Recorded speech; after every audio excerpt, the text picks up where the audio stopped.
to start by having you introduce yourself, and if you could just tell us a little bit about the work you do and what inspired you to do it. My name is Dr. Mike Dow. I'm a licensed psychotherapist. I'm an author. I focus on brain health, helping people to lead happier, healthier lives where they can manifest their highest selves. Amazing.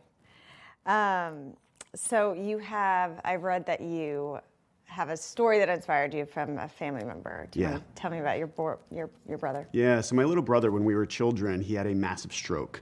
When he was just 10 years old, I was his older brother, and I saw things in the emergency room in the pediatric department, and I just, something was planted in me, deep within me, back then, decades ago.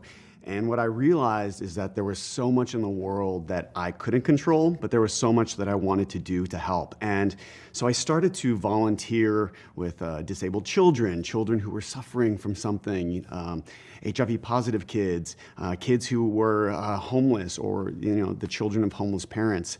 And this extracurricular activity of mine was sort of all based on this, to be honest, a lot of pain that my brother, that I went through. His recovery took years, 2 massive brain surgeries, speech therapy, physical therapy. He had to learn how to walk again. He's still paralyzed on the right side. And there was this aha moment I had one day. It was actually the first time I went to therapy when I was 21 years old. I did not major in psychology as an undergrad at USC, and I was going through a breakup.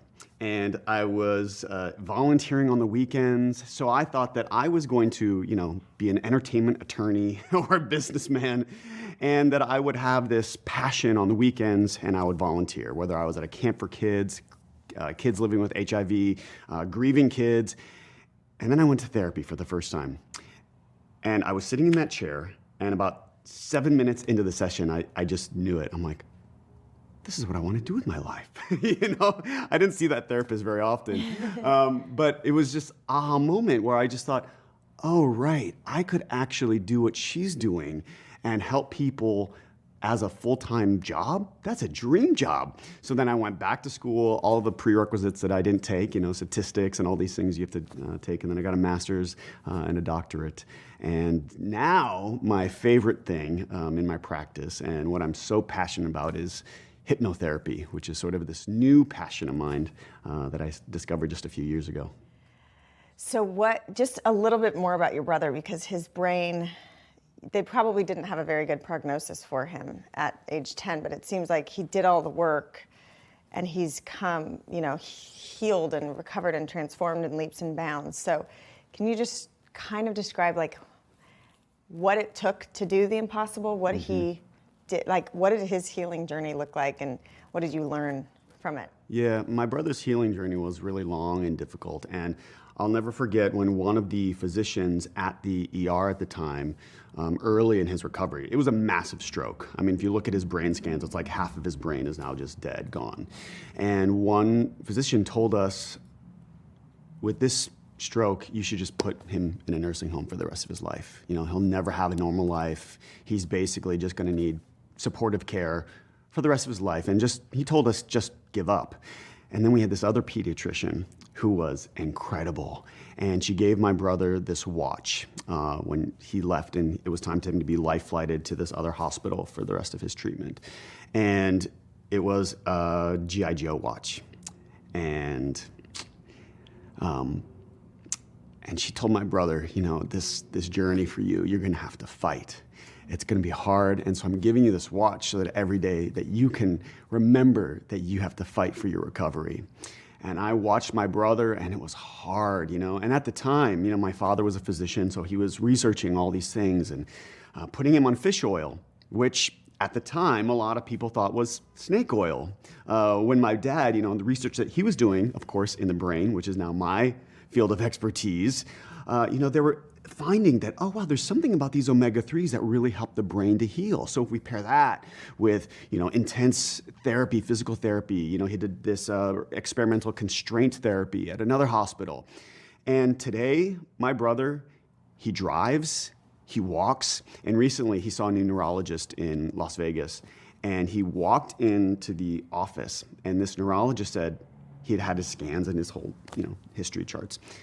he said, "You're David Dow?" He's like, "You can't be David Dow." He's like talking to my brother. He's like, "There is no way that you should be talking, walking." My brother drives, things that were literally impossible. So what I think for me, what that did is it gave me hope. Hope for all of those people out there who think that, oh my God, I have something and somebody has told me that I should just give up.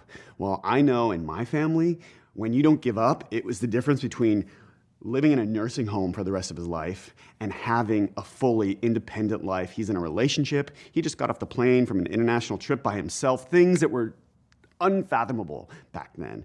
And so, yeah, I think I also have this belief in the impossible, but I also know that we have to find the right tools, which is sort of why I do all the research and the work that I do.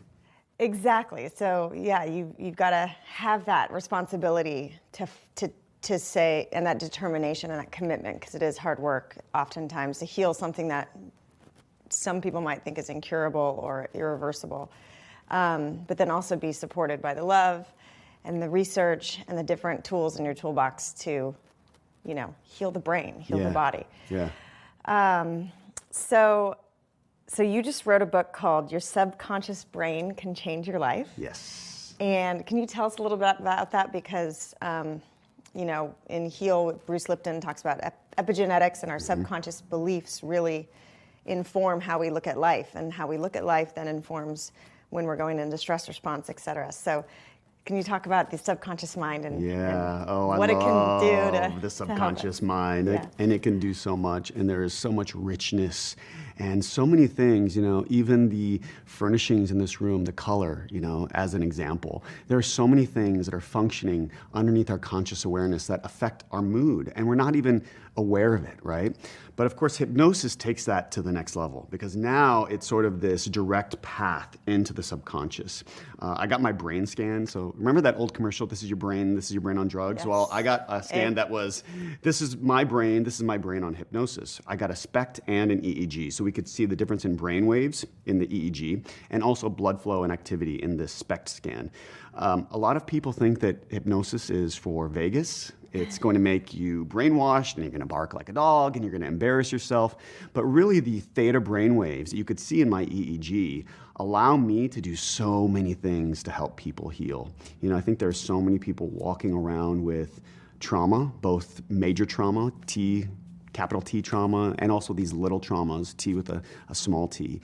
And what's really incredible for me, my favorite thing about the subconscious brain and hypnosis, is we know that when you activate those theta brainwaves, the delete button in your brain works better, the re-record button works better, so you can access the emotional centers in your brain that hold these visual images, which of course, if you have, for example, PTSD, you're probably going to have nightmares. You're going to have flashbacks that are very visceral, visual, or auditory. And hypnosis allows me to go right in there, and then with those theta brainwaves, just say, we're just going to delete that part over there. And it literally helps people to feel more free. And that's just one of the many, many things that you can do with it. So I really do believe that for some people, their subconscious brain and learning how to activate it and use it can really change their life. I've certainly seen that in the people that I've treated. And the tricky thing with subconscious is, like, we may have trauma we've repressed from being a young child, or it was too painful, and we literally, as a protective survival mechanism, we just shut it down or hid it away in our psyche somewhere. So hypnotherapy can unlock that. Yes. So if people feel like they're stuck, or there is some sort of traumatic or emotional root at the cause of their condition, they can seek out someone like you, and they can uproot that, right? I'm always amazed at what we find. So it's sort of like there's a basement, and in that basement there's a locked room, and in that locked room is a locked filing cabinet, and in that locked filing cabinet is a file of something that your subconscious said you weren't ready to deal with this at that time because you didn't have the tools. But when you're ready, your subconscious and hypnosis can help you to walk down into that basement, open the door, open the filing cabinet, take out that file, and look at it when you're ready. And then, of course, when you can see it and you know what happens, you can sometimes connect the dots. So sometimes I'll have people use a little technique called a crystal ball. So I'll have them, once we've found a memory, I'll have I'll say something like, as I count backwards from 5 to 1, it will become clear like you're gazing in a crystal ball, and you can see which one of your symptoms are actually related directly or indirectly to this negative event. 5, 4, 3, 2, 1. And sometimes there's these aha moments, and you realize that, oh, that pelvic pain, that was a result of that. And sometimes I get chills when I think about how many symptoms are actually the result of something remembered or unremembered that people went through in their past. And then what does it look like? How do you heal that? How do you is it just assigning new meaning to the event? Is it inner child healing work where your adult self goes back? Like, how do you? You can do all of the above. Okay. So I use a lot of different techniques, but yeah, we can go back, we can reauthor that, we can paint over the emotional side of the memory. So part of the brain that remembers in words will still know that it happened, but emotionally, because for most people, it's the emotional, it's the physiological mind-body symptoms that really cause distress. So if we can actually get rid of the images or some of the ways it's stored in the body, we can change it in that way, or we can actually just go directly to the symptom. You know, brain scans have shown that the subconscious brain, when activated, has incredible control over the body, things that your conscious can't do. You know, for example, if you just told yourself to salivate, you couldn't salivate. Right? It's something that's not within conscious control. But if I had you in hypnosis and I had you imagine with the mind's eye, with the subconscious lens, your most favorite food, you'd probably be able to salivate, right? So hypnosis works in a way that's a little bit indirect. It doesn't tell you, okay, pain go away. But I might tell you to imagine that there are, in that pelvic pain, that there are raindrops. And you can imagine that those raindrops are warm. And every time you feel raindrops, it actually melts away the pain and also all of the hurt. And when you have raindrops, there's also a tree, and that tree can be planted and sprung. And pretty soon, just like all trees, you'll notice that leaves tend to fall off in the winter, don't they? And what happens when they fall off in the winter? Well, soon in the spring, new blooms, new leaves begin to sprout. And those are the sprouts and the leaves of all of your learning and healing. So using those metaphors, you know, some of them direct, like those raindrops that are going to actually ease the pain, like you're actually applying icy hot, but with your mind. But then also these spiritual metaphors that allow people to realize, oh, there are blooms. There are things that I can realize. And that's why so many people are using this to heal cancer, to boost your immune system. Prestigious university hospitals, MD Anderson is now using hypnosis for cancer, right? So hypnosedation, hypnobirthing, we can reduce pain. MD Anderson is now doing a lot of procedures that would have required general anesthesia, and they're using hypnosis plus local, which of course is so much better for the body in terms of inflammation, the recovery time. These women these breast cancer survivors, they're cutting their hospital stays with this technique. So, and then don't get me started on the healing, you know. There was another hospital that had stressed out medical students. Half of them learned how to do hypnosis, half of them did not. They went through their exams, obviously a very stressful time if you're a medical student, and they measured in their blood the response of their immune system. And sure enough, the medical students who learned how to do hypnosis in a stressful time had an immune system that improved, and the other medical students who weren't using hypnosis were going through all those tests, they were stressed out, and their immune systems went down as measured in their blood. So this isn't Vegas sideshow. This is actually real science, real medicine that people can utilize every day. I'm blown away by what hypnotherapy can do. And then also with addictions or phobias, right? Do you work with people with addictions and phobias? Because oftentimes there's, you know, it could be passed down generational subconscious programming that causes the addictive behavior that you can go in there and unlock, right? Yeah. Or phobias, the fear of flying that's irrational, or fear of spiders or whatever. I think hypnosis is one of the best tools for both phobias and addiction. It's an add-on. So, you know, actually the technique in my book is called subconscious visualization technique. This protocol that I created that actually starts with cognitive behavioral therapy tools and then adds hypnosis. And then another form of therapy called bilateral stimulation, which is simply something that you're going to feel on the right and left side of your body so that the right and left side of your brain are getting in on the healing action, because hypnosis actually moves the brain activity to the right mostly, and we also want the left involved. So by combining all these modalities, you can actually have a profound effect. So if somebody has a phobia, fear of flying, there's this incredible study with brain scans, and they had people burn their hand. They had to hold something that was like almost scalding hot, and then they were told to imagine it. Imagine it really vividly, right? So you're doing your best, and you're, okay, I'm imagining my hand being burned. And then they used hypnosis. And then they said the same thing, as vividly as you can with your mind's eye. It's like you're holding that scalding hot object. They scanned their brain in all three conditions. When you use hypnosis to picture something, the brain looks like it's actually being burned, even though you're not holding anything in your hand, which was not true for the brain scans of people imagining something with their conscious brain, right? So that's really incredible. And in my EEGs, you saw that the occipital lobe in the back of my brain, which is activated when you're seeing something, lit up like a firecracker, these really fast beta brainwaves, right? Even though my eyes were closed. That means that anything you are picturing with your mind's eye during or using hypnosis, the brain actually thinks that it's seeing. Why is that so important in phobias? Well, I used to use only cognitive behavioral therapy. I was very sort of by the book, and it was just sort of this long, tedious process. And people did not like that process, and were creating these baby steps. And I still use those techniques. But in graded exposure therapy, it's about exposing yourself and teaching yourself that, yes, I can do it. And when the brain believes that I can do it, and I did it, then I can do it again, and it's easier.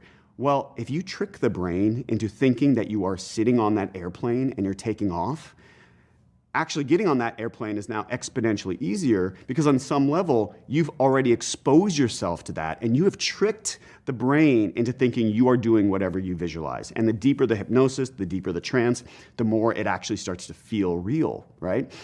And then addictions are really interesting, because addictions, you can play these scenes in your mind's eye, and addictions tend to be a loop, these pathways that are etched in the brain, and people start to have these triggers, right? So when I'm assessing somebody for, a problem behavior, one of the things I ask is there a certain time of day that if you can't have this food, this drink, that you start to get irritated?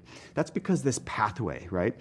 So at night, 5 p.m. I need my scotch. That's like, I got to have that happy hour. I got to have that scotch. Yeah. So if I can rewire that loop and take out some of that behavior that becomes habitual, and also reprogramming the thoughts and feelings that lead to that, and have them seeing something else. And of course, you can actually feel really good, because my SPECT scan showed that my basal ganglia lit up with hypnosis, which means that's the part of the brain that's releasing and involved with all this feel-good dopamine. So if you can help somebody to feel good without ingesting something, just using hypnosis, and then see that new movie start to play in their mind's eye, using all of these techniques, and then having them rewind that tape in their head, and then playing it again, but choosing a different action, you can kind of create these new pathways in the brain. And it happens, with traditional cognitive behavioral techniques.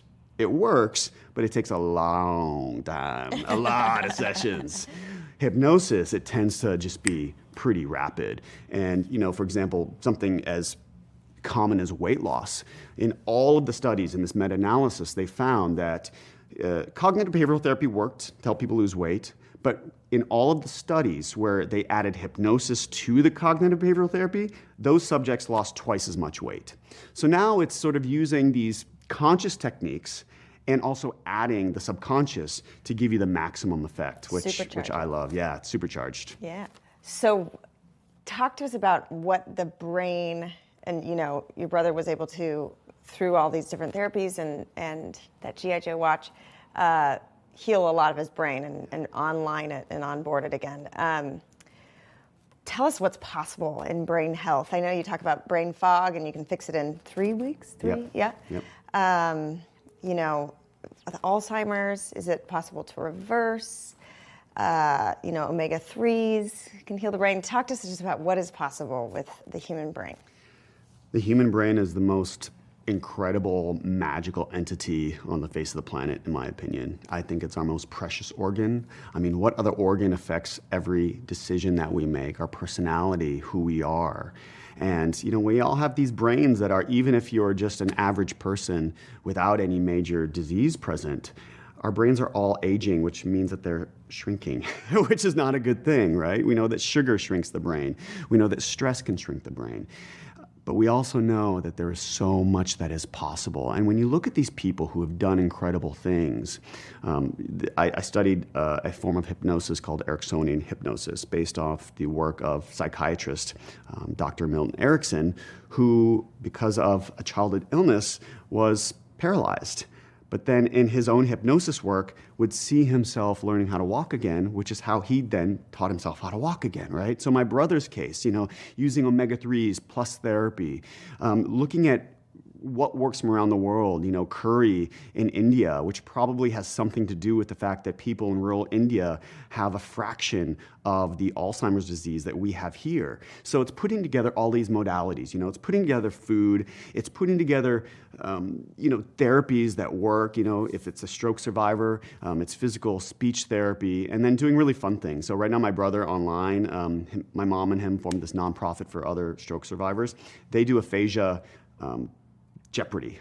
So they're using this online game where stroke survivors are practicing their speech, right, online in this really fun game. So you put these things together because when it comes to the brain, it is use it or lose it, but it's also use it and improve it. So the more you do something, the more you are forming these neural pathways, which I think is really incredible. And we also know that neurons that fire together wire together. So it's not a matter of this or that, but this and that. So what happens if you take omega-3s, like my brother did, and you add therapy and healthy food and exercise? And I think for all of these cases, the belief, right? The why.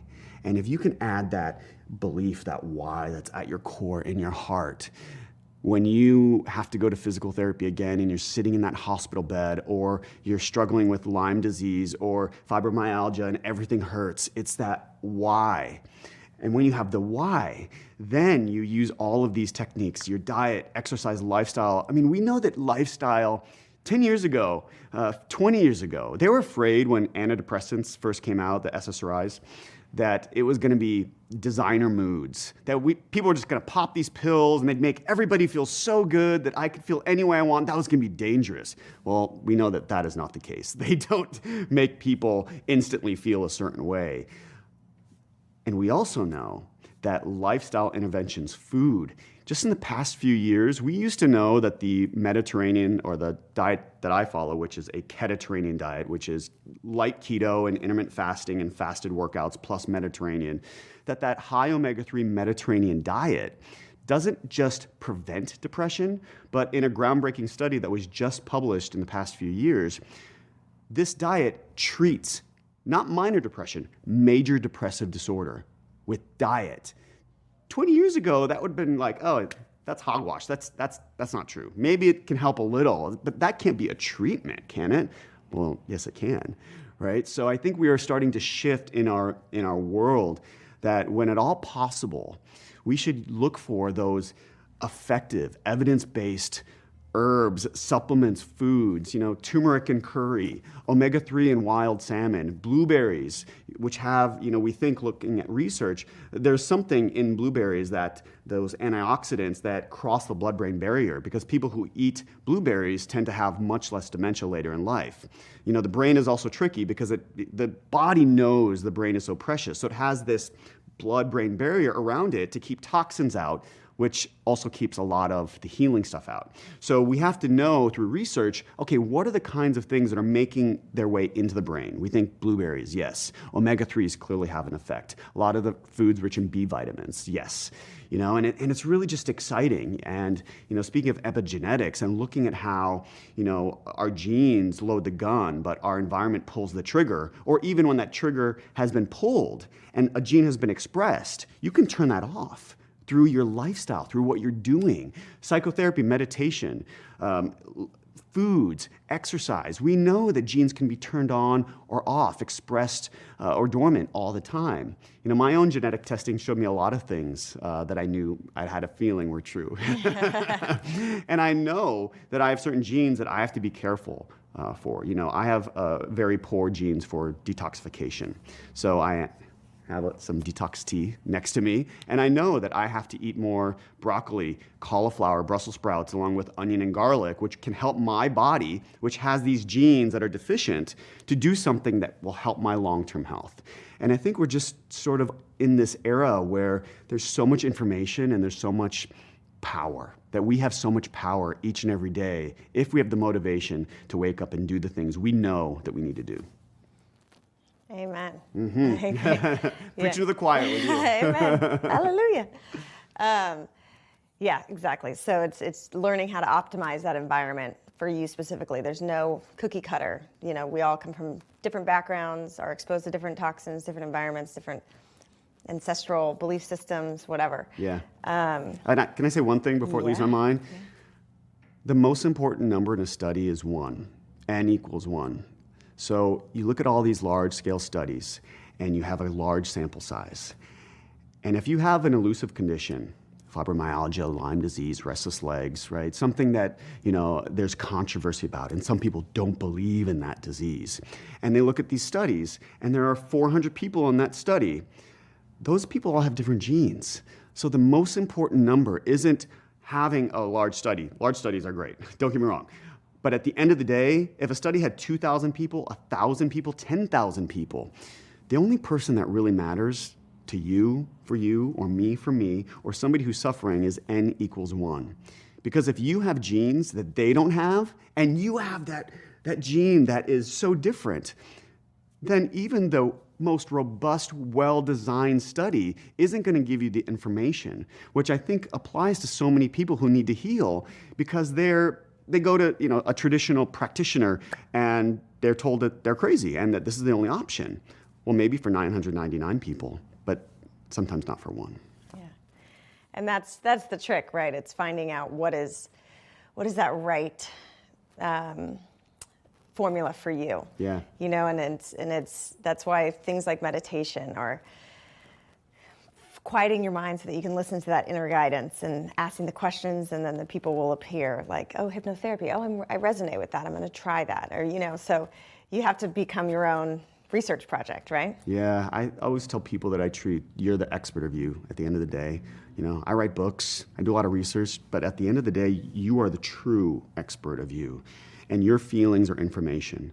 And if you feel a certain way about a relationship, if you feel a certain way about a treatment, a protocol, and if it makes you feel good, at the end of the day, you are the true expert of you.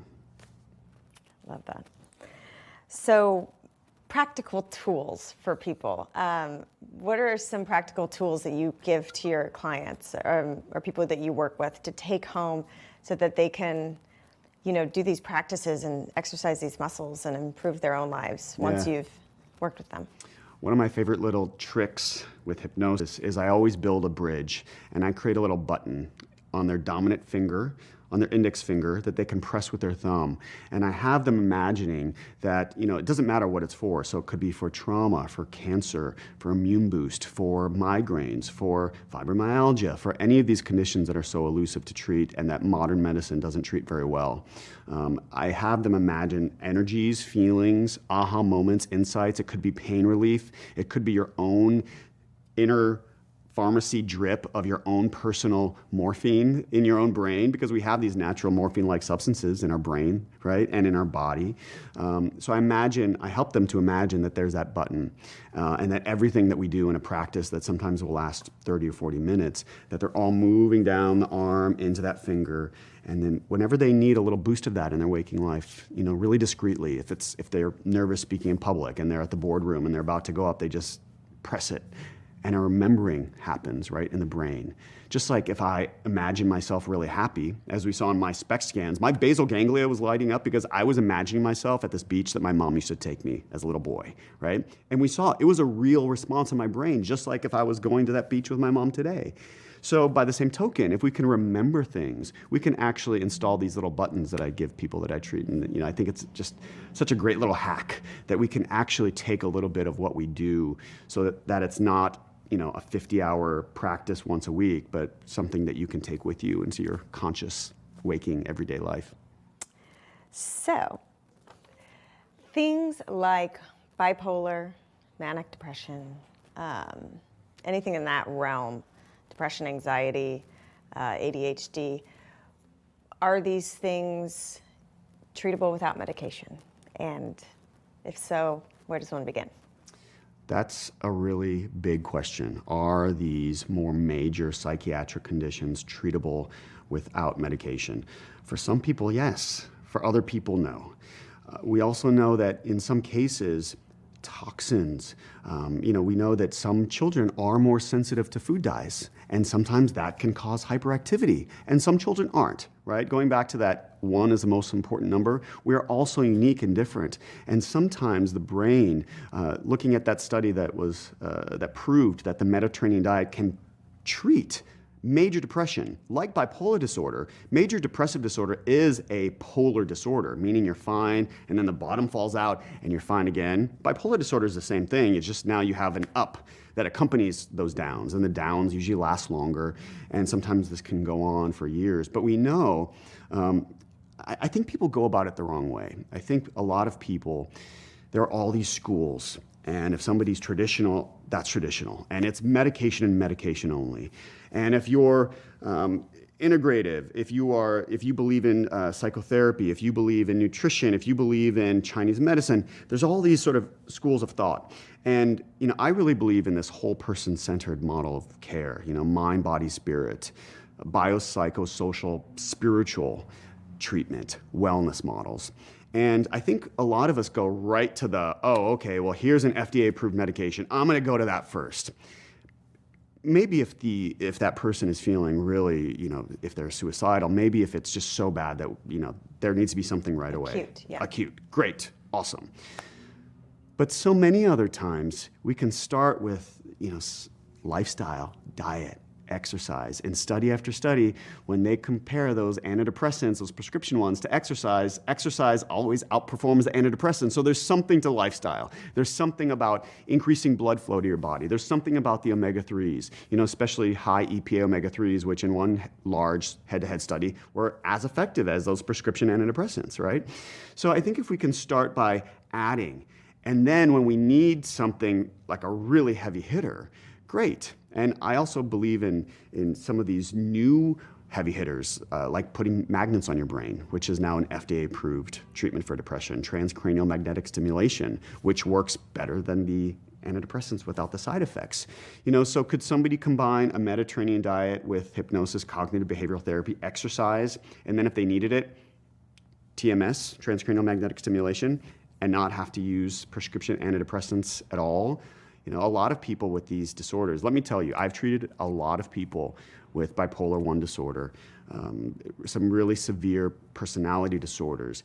Nobody wants to be on the heavy-hitting medications, especially for bipolar disorder. Those mood stabilizers, they are not fun for anybody. I never have heard a single person say, oh, I love being on that mood stabilizer. There are actually a lot of people who like being on stimulants for ADHD, but nobody, maybe find me one person who says, oh gosh, they, of course, if that can improve their life, they'll take it, but they generally don't like the way that they feel, the weight gain, that shuffle, If there are other alternatives, don't we have a responsibility in this day and age with all of the research? I mean, I'm a brain nerd.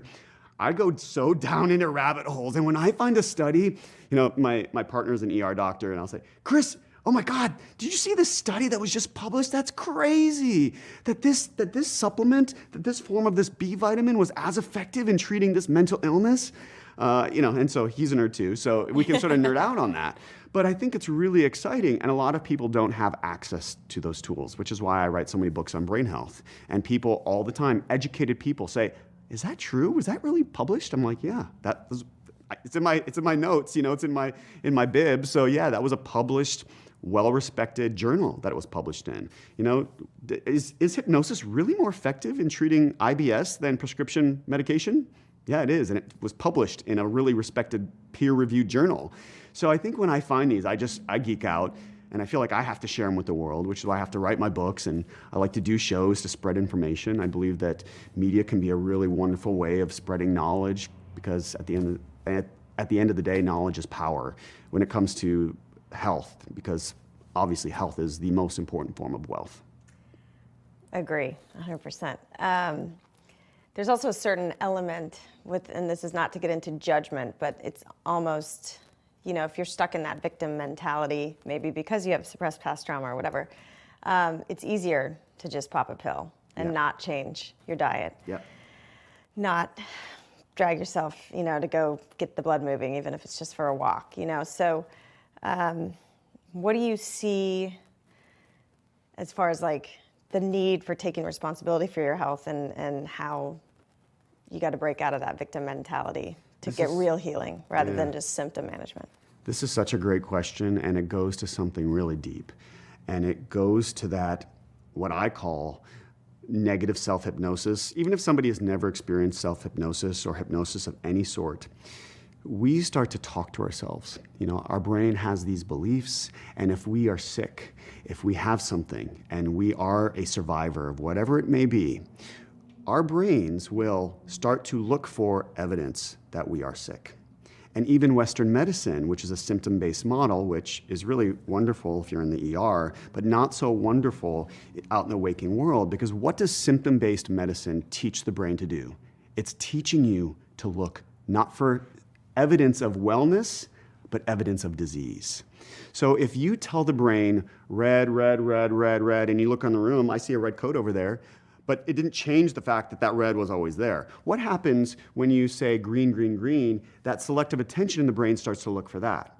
You can also distract the brain. If people get a needle from a doctor in one arm, sometimes a nurse will tap this arm. You're distracting the brain. And by the same token, when I'm using hypnosis, I'm teaching people to get out of the self-hypnosis. They don't even realize that they have this programming, that they are literally walking around looking for evidence. I'm sick, I'm sick, I'm sick, I'm sick, I'm fat, I'm fat, I'm unwell. All these things that we tell ourselves. And if we tell ourselves those things, we're going to look for evidence to support it. It's that confirmation bias that we have in the brain. So I like to change that around, and I start to notice, just simple example, one of the first things I always do with people in hypnosis, especially if they're dealing with a chronic condition, Lyme disease, IBS, I'll say, I just want you to draw your attention and bring your awareness to the place in the body where you already feel the most comfortable, carefree, cool. And then I wonder if you can actually notice that you can spread that. So everything I'm doing is not teaching them to notice the pain, but to notice all the places in the body. I rarely, in hypnosis, once in a while you hear me use a negative word, but whenever there's a negative word, whenever I can, I try to turn it around and turn it into a positive. Because in the language of the subconscious prefers positive language. So it's not pain, it's carefree comfort. It's not tension, it's a feeling of relaxed and easy, like you're a spaghetti noodle that is beginning to become overcooked and so limp. I wonder where in the body you feel that. And pretty soon, I've heard people say that my voice becomes their voice, and they're walking around the world after a few sessions with me, and they'll start to notice, I actually feel kind of good today. And I don't blame people. It's natural that when you've been sick and when you've been to that many doctors and you've been suffering for that long, who wouldn't get into these states of, I'm sick, I'm sick, I'm sick? But I think we have to start to change the mental programming, which is what hypnosis does. It reprograms, it rewires the brain to look for the opposite, which is absolutely essential in this integrative world of healing people. Yeah. And it's like, that's why your biggest fears manifest, because where your attention goes, the energy flows or it grows, whatever that saying is. And I think we're hardwired for our monkey mind, our survival mechanism, to focus on the worst case scenario, seek out threats. So if we're sick and we're fixated on that, we're going to create more of that. But you're trying to help people pivot, focus on the parts that are working, the good parts, the parts that you love about yourself. Pivoting that, and also being gentle and kind. So, just also noticing and giving your other monkey mind thank you. Thank you for keeping me safe. There was a time that I needed you, but I'm okay now. And so sort of gently releasing that part of ourselves as best we can. As a perfectionist myself, I tend to have a very busy monkey mind, which is why hypnosis works really well on me, because it just shuts it down. Automatic thoughts in deep trance tend to just be non-existent. And for me, it's so nice. It's so nice to be free of all of those overactive thoughts. Yeah. the monkey. That's great. So, and just to go back to what you were just saying there, you know, going around, I'm sick, I'm fat, I'm not tall enough, not good enough, not successful enough, whatever it is that we're constantly, I feel like Western society especially, is just beating themselves up all the time, right? Yeah. Is there, I think, you know, negative limiting subconscious belief of I'm not good enough or I'm not enough. Do you see that as like an epidemic in itself? Absolutely. Absolutely.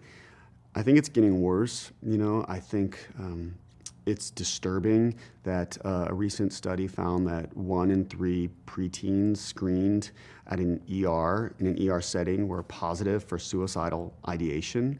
And I have to look at social media. I have to look at this world where it's never good enough and we're always comparing ourselves, and if we are not the prettiest, richest, best looking, coolest person in the world, that negative self-talk, it just programs us so deep. So now we have all the old stuff. You know, we had that father or that mother, but now we also have everyday social media sort of bringing us down. Likes and followers. Yeah, it's like even for adults, it's like a popularity contest. It's like, oh my God, I'm back in high school where it's like, okay, where are the popular kids? How many likes did that get? How many shares? Because that person's cooler than I am, right?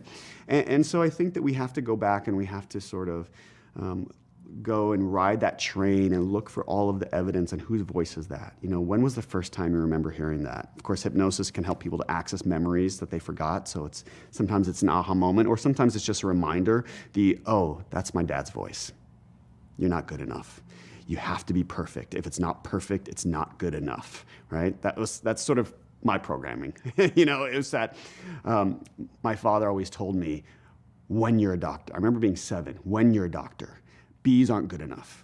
B's are F's, right? If I'm not a complete success, I'm a complete failure. So I had to look at some of my own programming going back. And now doing what I do, you know, it's hard sometimes not to look at things. And, you know, I use social media, I watch TV, and it's hard not to sometimes fall prey to all of that. We are human. I'm human after all. But I think that negative programming, it becomes so deeply ingrained in us.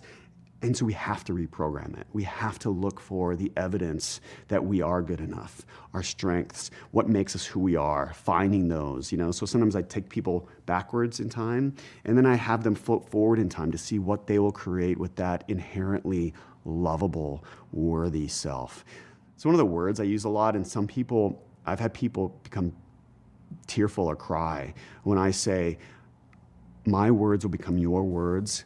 I am lovable and I am worthy. And I repeat it usually 3 times. I am lovable and I am worthy. I am lovable and I am innately worthy. And people will cry. Mm-hmm. Because how often do we actually hear that? How often do we actually believe that? You know, I just got chills when I said that, because when you say a word, a phrase that means something that's so deep and so real, and we realize that our world doesn't support that, we have to choose to nurture that in ourselves. Otherwise, we're going to believe the other. You know, we are going to be depressed, anxious. We're going to be glued to our phone, looking at how much better other people's lives are compared to ours. You know, at the end of the day, the race is long, but it's only with yourself, right? So it's coming back to that. And the things that are so true, that ring deep, that have nothing to do with your followers or the color of your hair or how tall you are, how much money you have in a bank account. Because at the end of the day, the kind of lives that I want to help people create are the lives that I know I want to lead and you lead and people watching this probably want to lead, are purpose-driven lives where there's something unique, a gift in them that is going to touch others in the world. That's the best kind of self-worth right there. Yeah. And we all have them. We're all sure here do. for a reason. Yes, we all are. And the gifts don't need to look like anyone else's gifts. They're No. yours. They don't. They're mine. Everyone has, you know, I'm so glad everyone has a different set of gifts. You know, you don't all have to, you know, get doctorates or write books. You know, there are some of the most profound blessings, I think, and strengths are the simplest ones. You know, mothers, dads who love, talk about an important job, you know? Or even if you're doing something I always think about, do you live to work or do you work to live? And I've met a couple of people, and they love their job. It's not a career, it's a job, but they have a smile. There's this one person, this woman I'm thinking about, and she has this job, but she's always so happy. And I know that at her job, she is spreading happiness to people, right? And so we can find self-worth. It doesn't have to be grand, If you have a grand dream, great. But if your dream is simple, great. It's like grand or simple. This kind of strength, this kind of, I'm a helper. I'm a caretaker. We all have them, and yes, they're all so different. And there's a place for everybody. Yes. Not everyone can be the president of the United States. We need the people that get them there. Yeah. So can you talk a little bit about animals and their healing aspects? I know you talk about you're involved in like rescuing animals or just unconditional love of animals. Can you touch a little bit on that? Yeah, I love animals. So we have 2 little rescue pups from South Central LA. So they're living a good life now. And it's incredible, I always say puppies over Prozac because, they can do some of the same things. When we look at an animal, we know that animals help people who've survived a heart attack to live longer. We know animals can help our blood pressure. We know animals can help us do all sorts of things directly if they're a service animal. We know that animals are just, well, I'll speak from my own personal experience. My animals help me to feel loved and supported when I am struggling. My dogs, Rocco and Emmett, our pups, they help me to feel grounded. I feel like they're little Buddhas because they don't get caught up in the minutia of the ridiculousness of our world sometimes, whether it's cable news or Instagram or whatever it is, and they're just calm so many times, and their needs are simple. And sometimes I'm reminded that our needs, too, are best when they're simple.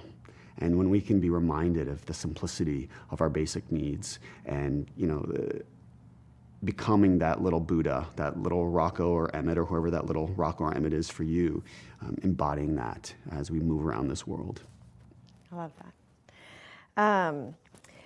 As a psychotherapist and a hypnotherapist, working a lot with trauma and emotional pain and wounds, are there some patterns that you see with certain emotional traumas tied to different conditions that manifest, just so people can, maybe they've been given a diagnosis, but they're not really aware of where to begin or what the root is.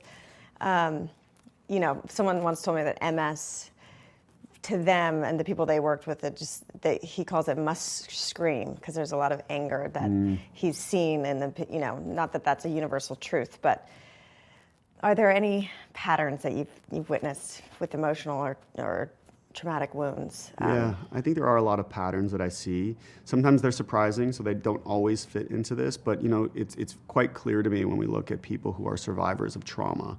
They make themselves small in a lot of ways, and it's sort of this my voice doesn't matter. And so then we see, I tend to see trauma living here, so digestion, reproductive organs, and we tend to see a lot of pain down here.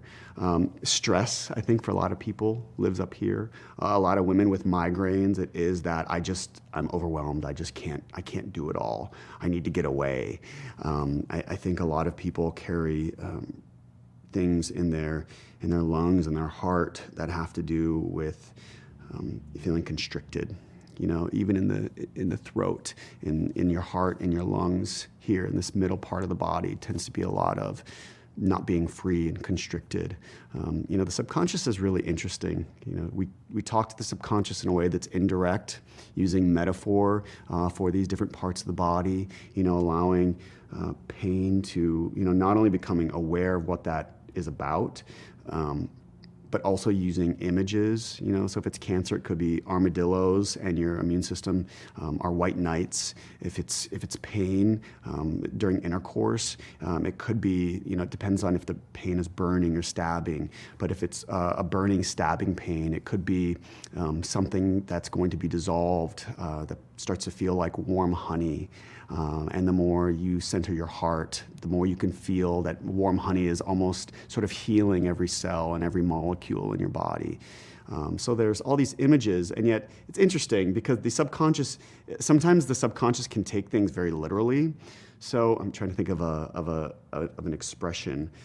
You want to be careful not to use these expressions because sometimes the subconscious will believe them. And by the same token, I think sometimes if you have a heavy heart, you'll actually feel that the heart is heavy. If you have butterflies in the stomach, we can use images to sort of do something with that. If you're scared of public speaking or something like that, imagining that the butterflies are actually all there to help you to go out and fly free. But yeah, I do tend to see sort of different correlations. Most of them make sense. For sexual abuse survivors, I tend to see a lot of pain in the pelvic region. People who've been traumatized and neglected, I tend to see a lot of digestive disorders, IBS, things moving too quickly or too slowly. And of course, we can rewire that as well. If you're somebody who kind of was taught and had this voice of, I have to do everything in quickly. Sometimes there's diarrhea, or sometimes if you're like, oh, don't show your emotions in public, sometimes there's constipation. So sometimes the constipation is a figurative and a literal constipation, right? So the body starts to hold, and then sometimes I will use an image of, forgive me here, but poop on a slide, like a water slide, and you see it moving down. And also that the more that things are moving in your body, the more you can actually be free in your life, in your words, and your actions. So it is so interesting, that mind-body connection. Yeah. So interesting. Exactly. The body is the subconscious mind expressing, right? Yes. In a way. Yes, absolutely. How did you discover hypnosis? So a confession is that I did not really believe that hypnosis was going to be all that powerful. So I have a best friend who lives in Austin, and I need continuing education for my license every year. And I've studied everything else. So I thought, why not? It's in Austin. I can go see my friend. I'm going to get my credits for my license. But I'm really not going to be a believer in hypnosis.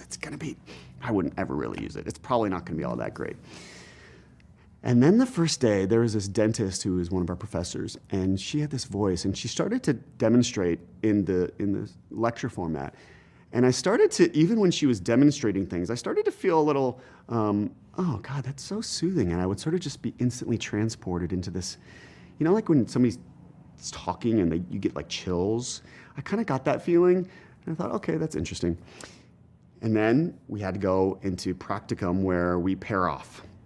And somebody, we practice on each other, and Kelly, whoa, it was magic. It was pure magic. My eyes were like doing that hypnosis flutter thing. I started to like drool. I look like a rag doll. Dr. Amen, who did my brain scan, he has a video of it. I'm literally, at the end of the session, I have drool on my shirt because I drool. Not everyone drools, but I drool. And I went into this place, and then when I was picturing things, they were really vivid. And I've taken a lot of meditation classes in my life, and I would say that hypnosis helped me to go instantly into a place where I have occasionally, on a really good day, approached with meditation. So of course, then I had to study all the brain science, and that makes sense because most forms of meditation are taking your brain from fast beta brain waves associated with worry down into relaxed alpha. But hypnosis moves below alpha into theta. So it's a slower brain wave. So my experience was that hypnosis felt deeper than meditation, and that's sort of supported because it is a slower brainwave. It feels more mystical because it's the same brainwave we're in during REM sleep. So that rapid eye movement that I was exhibiting sort of naturally, well, of course, because when you're in theta and dreaming, a lot of people have that rapid eye movement. So it is that brainwave associated with all of that good stuff. And then, man, I can't tell you that first night, I knew. I'm like, oh, the potential for this. If I can just, in 20 minutes, go into this place and visualize something and feel like it's there. I mean, even before my more advanced training, I was like, oh, I could do this with people and this, and then I would take them here, and of course I've learned a lot more about it, but all of my initial instincts that first night were correct, that this was something that can be used to heal all sorts of things. And, traditional psychotherapy is better for mind, not as good for body. Hypnosis is just as good for healing bodily-based physiological, physical conditions as it is in healing the mind. So then all of these things that I didn't really treat before, migraines, you can do symptom management with cognitive behavioral tools. If somebody has an overactive bladder, you can use CBT, cognitive behavioral therapy, to help them manage their symptoms, make behavioral changes. But you're not really addressing that condition in a way that really provides any lasting relief. But with hypnosis, now all of those things that are sort of, psychotherapy doesn't really treat all that well, I can treat them all in a direct way. And the incredible thing is that hypnosis tends to be extremely effective in the areas that modern medicine is extremely ineffective. And that is magic. And that also sort of makes sense because hypnosis is getting at things in an indirect way.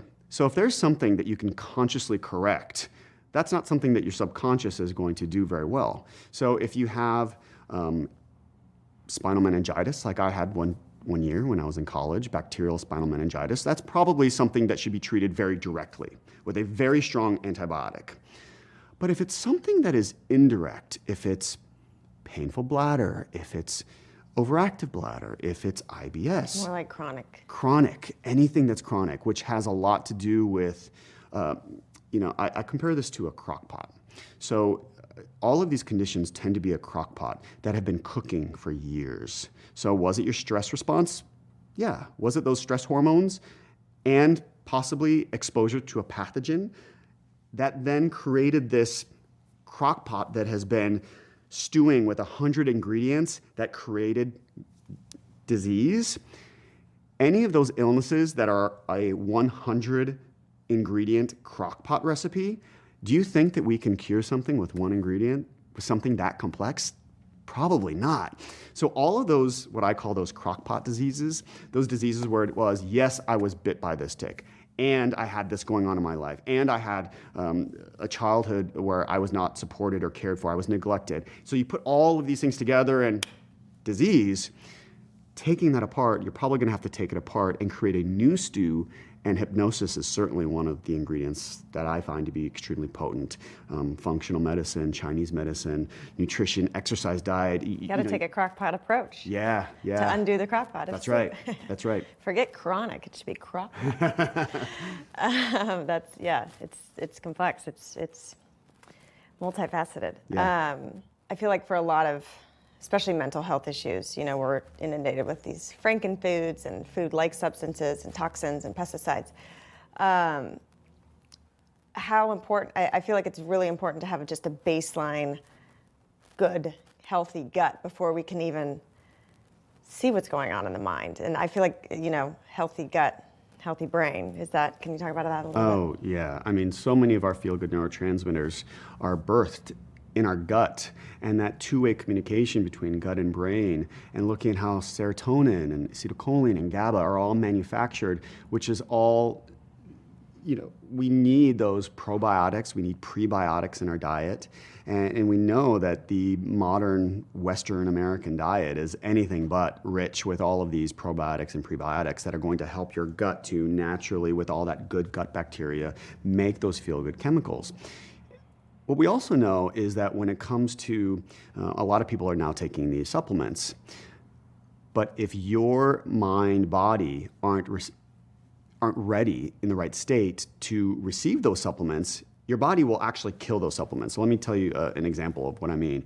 So let's say you're going to take a probiotic supplement, but you're in this chronic state of fight or flight. Your body is going to actually kill a lot of those off. So if you are going to use a protocol, it's best to be in a state of mild parasympathetic activation, rest and digest, which of course is what hypnosis does. It takes you from sympathetic nervous system dominance to parasympathetic nervous dominance, so that anything that maybe another practitioner is having you take, your body can actually receive them. They could multiply. The good gut bacteria, even if you take it orally, it can actually multiply when you're in this state that you can create with your mind. You can take all of the most expensive supplements in the world, but if you're in the state of fight or flight, they're probably not doing you as much good as they could be, right? So now we're seeing, even if you are taking a supplement, how that is combined with what's going on in your mind-body state. Got it. So are you able to hypnotize yourself, or do you always need to seek out a practitioner? Yeah, great question. So you can learn self-hypnosis. I hypnotize myself all the time. And once you learn the scaffolding, it's sort of like going to a meditation class. At first, you're going to hear the meditation instructor, and they're going to give you some scaffolding. But after a while, you kind of got this, right? So in mindfulness meditation or transcendental meditation, you kind of know what to do on your own. And the same is true for hypnosis. So now I know the scaffolding, so I can take myself into my subconscious.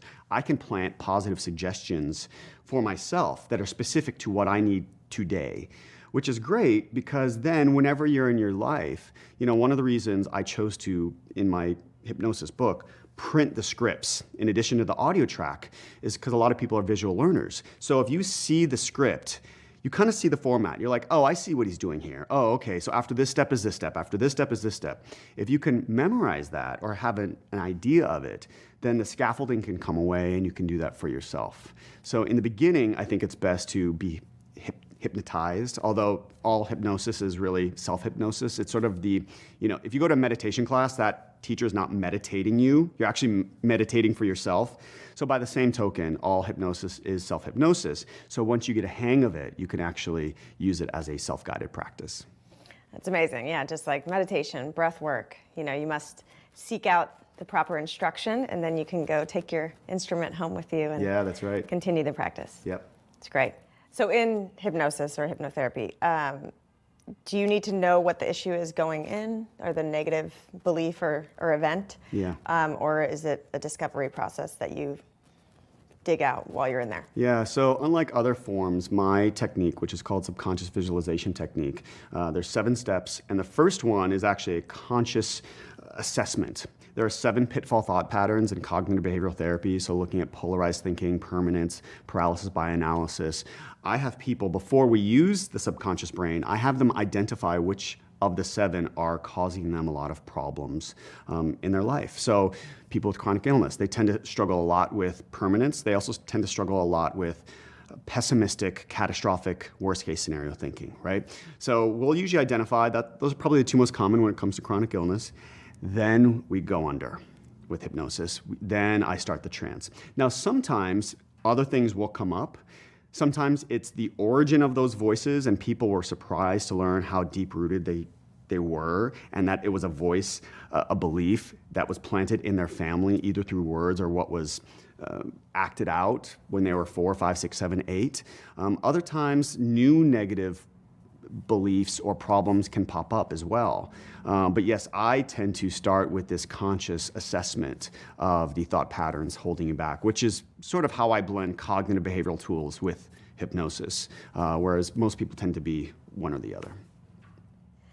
So in an effort to inspire someone that's on a healing journey, maybe they're watching, they just got a diagnosis, or they have a loved one that's facing a diagnosis, what's your one takeaway message on healing? What's your words of encouragement? It gets better, I think. There's this pitfall thought pattern called permanence that tricks us into believing that the way that we feel right now is the way it's always going to be. And I think that can help people to feel really hopeless. And so it's that power of hope. It's that power of knowing that that is not reality. That may be a thought you're having, and that thought may feel a certain way, but there is hope that the future can get brighter. And everything that you have done to help to get yourself better has taught you either what works for you or what doesn't work. So you're now at a better place to figure out, to take what step is next for you. because you are the expert of you and because your path is your own, it's just so wonderful to reminded that first there's that hope so that we can then go out and find that knowledge and whatever treatment modality it is that's going to help you to get to that next plateau of wellness.